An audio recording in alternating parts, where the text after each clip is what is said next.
Department filed criminal charges in New York against the Goldman Sachs Group and its Malaysian subsidiary.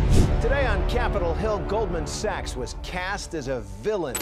A big debut expected tomorrow for the Goldman Sachs initial public offering. বর্তমানে share market, trading এই শব্দগুলোর সাথে কিন্তু আমরা সবাই কম বেশি জনপ্রিয়। বিশেষ করে হালামলে মুক্তি পাওয়া স্ক্যাম 1992-এর মতো মুভি বা সিরিজগুলো কিন্তু শেয়ার মার্কেট আর ট্রেডিংয়ের এই নতুন জেনারেশনের আগ্রহ বেশ বাড়িয়ে দিয়েছে। অনেকে হয়তো আবার এই মুভিতে ইন্সপায়ার্ড হয়ে অলরেডি শেয়ার মার্কেট আর ট্রেডিংয়ে নেমে পড়েছেন। এছাড়াও কিছু বছরের মধ্যে পরিচিতি পাওয়া ক্রিপ্টোকারেন্সিও কিন্তু ট্রেডিংকে বর্তমানে বেশ জনপ্রিয় করে তুলেছে। এটা তো গেল শেয়ার মার্কেটের কথা, কিন্তু আপনাকে যদি বলা হয় এই শেয়ার মার্কেটে এমন কিছু দানবীয় কোম্পানি রয়েছে যাদের সামর্থ্য আছে যে কোনো দেশের শেয়ার বিজনেসকে পুরো নাড়িয়ে দেওয়ার। শুধু তাই না, আপনি যে দেশেরই হন না কেন, এসব প্রতিষ্ঠানের কর্মকাণ্ডের প্রভাব কিন্তু আপনার উপর অবশ্যই আছে। আপনি কিন্তু চাইলেও এদের ছোবলের হাত থেকে রক্ষা পেতে পারবেন না। শুধু কি তাই, আমরা সবাই জানি যে শেয়ার বিজনেসের ধস খুবই সাধারণ একটি ঘটনা, বিশেষ করে আমাদের মতো দেশের জন্য। এখন শেয়ার মার্কেট ধসের পর কোন কোম্পানিগুলো সার্ভাইভ করবে আর কোন কোম্পানিগুলো টিকতে পারবে না তাও কিন্তু নির্ধারিত করে এই বড় বড় কোম্পানিগুলো। আর এমন একটা কোম্পানি বা প্রতিষ্ঠান হলো Goldman sax. Goldman Sachs, which had a controversial role in the global financial meltdown, one of the giants at the center of that bailout, his former employer, toxic and destructive. Those bribes, in turn, resulted in $2.7 billion in losses to 1MDB. বর্তমান পৃথিবীতে share বাজারে রাজত্ব করা Goldman sax গঠিত হয়েছিল আজ থেকে 1 শতাব্দীরও বেশি সময় আগে। ক্যালেন্ডারে তখন চলছিল 1886 সাল। আমেরিকার নিউ ইয়র্ক শহরে মার্কাস গোল্ডম্যান নামের এক ইহুদি বাস করত। খুবই সাধারণ এবং ছোট্ট একটি কাপড়ের ব্যবসা ছিল তার, কিন্তু ছোট থেকে মার্কাস ছিল একদমই ব্যবসায়িক মন মানসিকতার। তো ওই সময়টাতে মার্কাসের কাপড়ের ব্যবসা বেশ ভালোই যাচ্ছিল, বেশ ভালো প্রফিট সে পেতে থাকে ওখান থেকে।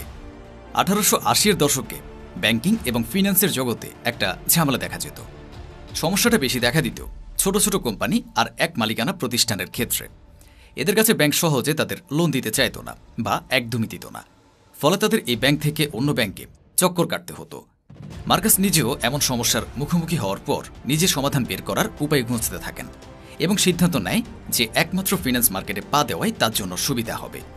তিনি গোল্ডম্যান নামে 1882 সালে নিউ ইয়র্ক শহরে একটিমাত্র ঘর ভাড়া নিয়ে, যেখানে সাধারণত কয়লার চুলা রাখা হতো, এমন একটিমাত্র ঘর ভাড়া নিয়ে একটা প্রতিষ্ঠান খুলে বসে। সেখানে তার সঙ্গী হয় তারই জামাই স্যামুয়েল স্যাক্স।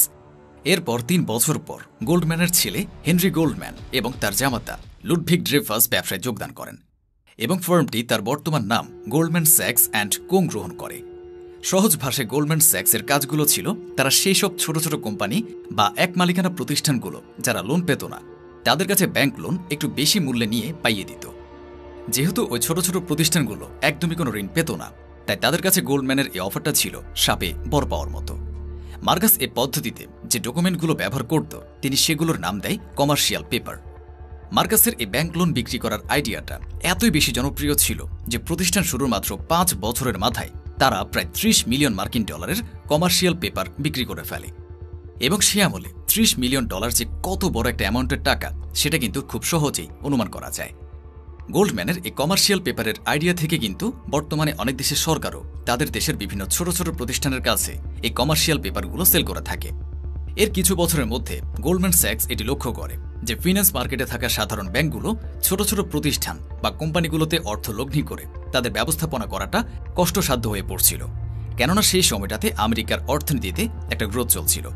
ছোট ছোট অনেকগুলো প্রতিষ্ঠান জন্ম নিচ্ছিল আর তারা তাদের ব্যবসাতেও দ্রুত অগ্রসর হচ্ছিল। এই কারণে সেই সময়টাতে তাদের আরও বেশি পরিমাণে ইনভেস্টমেন্টের দরকার ছিল।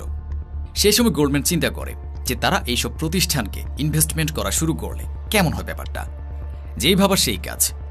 গোল্ডম্যান সেসব কোম্পানিগুলোতে ইনভেস্ট শুরু করা থেকেই তারা ধীরে ধীরে ইনভেস্টমেন্ট ব্যাংকে রূপ নেয়। বর্তমানে আমাদের আশেপাশে যে আমরা অনেকগুলো ইনভেস্টমেন্ট ব্যাংক দেখি, এটির আইডিয়াও কিন্তু এসেছে এই গোল্ডম্যানের হাত ধরে। ধীরে ধীরে এভাবে গোল্ডম্যান নিজেদের গ্রো করতে থাকে। কয়েক বছরের মধ্যে তাদের ক্যাপিটাল এসে দাঁড়ায় প্রায় $1 বিলিয়ন। এরপর 1897 সালে যখন ইনভেস্টমেন্ট আর কমার্শিয়াল পেপারের দিক থেকে গোল্ডম্যান একটা বেশ পরিচিত নাম হয়ে পড়েছিল, কিন্তু গোল্ডম্যান চাচ্ছিল নিজেদের বিজনেসকে আরও বেশি বড় করতে। তাই তারা ডিসিশন নেয় আইপিও বা ইনিশিয়াল পাবলিক অফারিং ব্যবস্থা চালুর দিকে। যখন কোনো প্রতিষ্ঠান নিজেদের পাবলিক করে শেয়ার মার্কেটে যেতে চায় তখন তাদের আইপিও লঞ্চ করতে হয়, আর তারা এই কাজটা একা একা করতে পারে না। এই কাজে তাদের সাহায্য নিতে হয় ইনভেস্টমেন্ট ব্যাংকগুলোর। এই সময় এসে গোল্ডম্যানও ঠিক করে তারা এখন থেকে কোম্পানিগুলোর আইপিও লঞ্চের কাজটাও করে দেবে। যেহেতু আগেই বলেছি গোল্ডম্যান একটা ইহুদি কোম্পানি, তাই আইপিও লঞ্চের জন্য তারা বেছে নেয় অন্য একটা ইহুদি কোম্পানি ওআইসি কে। গোল্ডম্যানের মাধ্যমে আইপিও লঞ্চের পরই ওআইসি এর শেয়ারের দাম দ্রুত বাড়তে থাকে, আর অল্প সময়ের মধ্যে গোল্ডম্যানের টোটাল ক্যাপিটালও এসে পৌঁছায় প্রায় $1 বিলিয়ন, যা ওই সময়ের জন্য ছিল বিশাল একটা ব্যাপার। এরপরে আসে বিংশ শতাব্দী। এ সময় এসে গোল্ডম্যান সিদ্ধান্ত নেয় তারা নিজেরাও নিজেদের আইপিও লঞ্চ করবে। কিন্তু 1929 সালে আমেরিকার গোটা শেয়ার মার্কেট বড় একটা ধাক্কা খায়, অনেকগুলো প্রতিষ্ঠান বন্ধ হয়ে যায়। এই ধাক্কাটা এসে লাগে গোল্ডম্যানেও, কিন্তু গোল্ডম্যান বেঁচে যায় তাদের আরেক পার্টনার সিডনি ওয়েনবার্গের কারণে। সিডনি ওয়েনবার্গের ইনভেস্টমেন্ট মার্কেট ছিল বিরাট এক জানাশোনা, যে কারণে অনেক ব্যাংক এই সময়টাতে এসেও গোল্ডম্যানের সাথে ডিল করে। এরপর থেকে গোল্ডম্যানকে আর পেছনে ফিরে তাকাতে হয়নি। তবে বর্তমান সময়ে এসে গোল্ডম্যানের নামে চলছে নানা রকম অভিযোগ। তার মধ্যে সবথেকে বড় অভিযোগটি হলো ইসরায়েলকে সাহায্য করা।